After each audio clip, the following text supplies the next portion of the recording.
Hi artists, today we are going to be making a Greek vase, and our Greek vase is going to be filled with oranges, and we're going to have a really cool painted paper background, painted paper placemat, and then at the end we'll add some leaves and some stems to our oranges. So first I'm going to grab a background, and this step you're going to do table by table. So I'll call your table by color, and you're going to write your name and code on the back.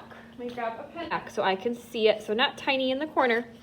Then you're going to flip your big background paper over so your name's on the back, and you're going to grab some bubble wrap, and this is going to be at the painting table. So when you hear your table called, you'll come and you'll find bubble wrap, and you'll also see that there's some paint prepared for you at the table, and there will be some rollers at the table. Add some paint to your roller. You're going to be gentle because we don't want to splash this paint around. It's quite liquidy because it needs to be a little more runny for this project. Now I'm going to carefully, gently roll it across my bubble wrap. Notice I'm not going quick because it will splatter if you're going quickly because it's quite liquidy. So I'm gently rolling in all directions. I'm not pushing down with my roller because that would pop the bubbles. And notice how the paint is sticking to the top of the bubbles. So I need the bubble wrap to stay bubbly. So that's why we're not going to try to pop the bubbles. Pinch a corner and flip it onto my paper. I'm going to line it up the best I can, and then I'm going to gently rub. I'm slowly, gently rubbing. I'm holding it still with one hand so it doesn't slip around. I think I've touched every little spot here. I'm going to gently peel by pinching one corner, grab it over here so it doesn't touch my clothes, and then I'm going to move the bubble wrap back on the table, making sure the bubbles are facing up because otherwise the next student will accidentally paint on the flat side. Now I'm going to grab a colored piece of painted paper for my placemat or my table of my painting. So I'm going to go walk to the front of the room and I'll take you along with me. You can see in these baskets there are a ton of old painted paper that you probably helped me make in previous classes or last year. So you're going to grab one of these. This is going to be your placemat. All right, I have my glue bottle here. I'm going to twist open the orange cap so there's a space. I always like to make sure my white cap is not loose.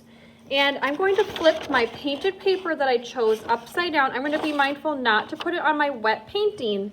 I'm going to scooch this to the side while I flip this upside down, and I'm just going to put dot, dot, not a lot around the edge. So I'm going to put a dot on the corner, dot on this corner, and then one dot in between. 3 dots.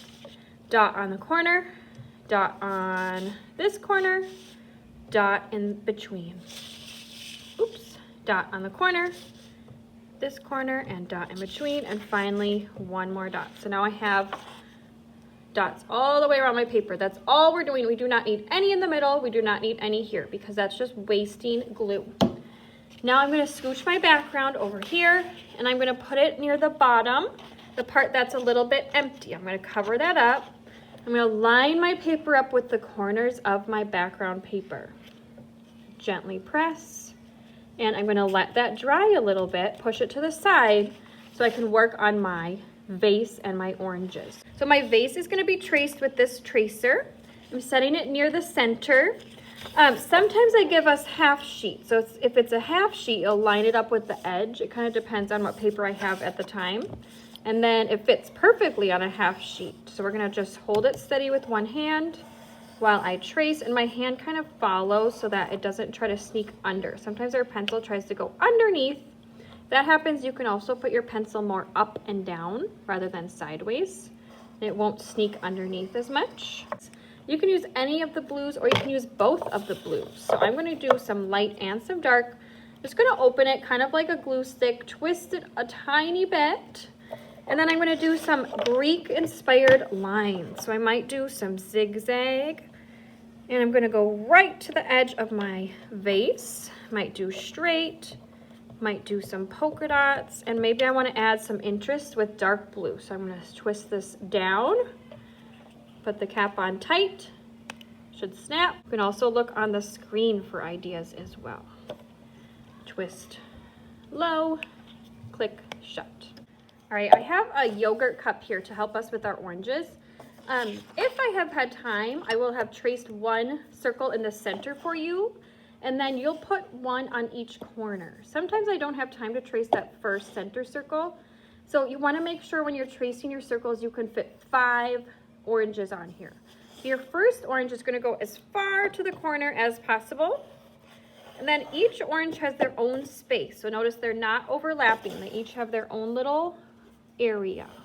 Okay, I'm ready to glue. So I'm first going to glue half of my vase onto my background. I'm only going to put glue on my base of my vase. So I'm going to put glue, dot, dot, not a lot. I'm going to put 1, 2, 3, 4, only on the base of my vase. Now I'm looking at my background. I'm going to partially put my vase here and partially over the back. So I'm going to put it about right here. So about 2/3 of the vase is at the bottom, 1/3 is touching the top. I have 5 oranges right here, and I wanted to show you that I purposely left some pencil here because sometimes when we cut, we accidentally leave some pencil. If that happens, just make sure you glue it this way so the pencil is hidden. We're just going to put 3 dots of glue on each orange. Okay, 1, 2, 3. Now I'm going to tuck that behind my vase. So I'm not going to glue it on top, behind. Put 1 orange here. I'm going to continue to glue my oranges, and I'll show you at the end what they look like. Right, my oranges are glued down. I'm going to make sure everything's pressed down, and then I'm going to finally put glue behind my top of my vase. So I'm going to do dot, dot, dot, and press that down.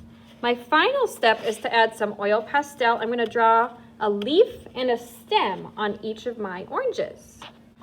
Some browns, and I'm going to add a stem on each orange.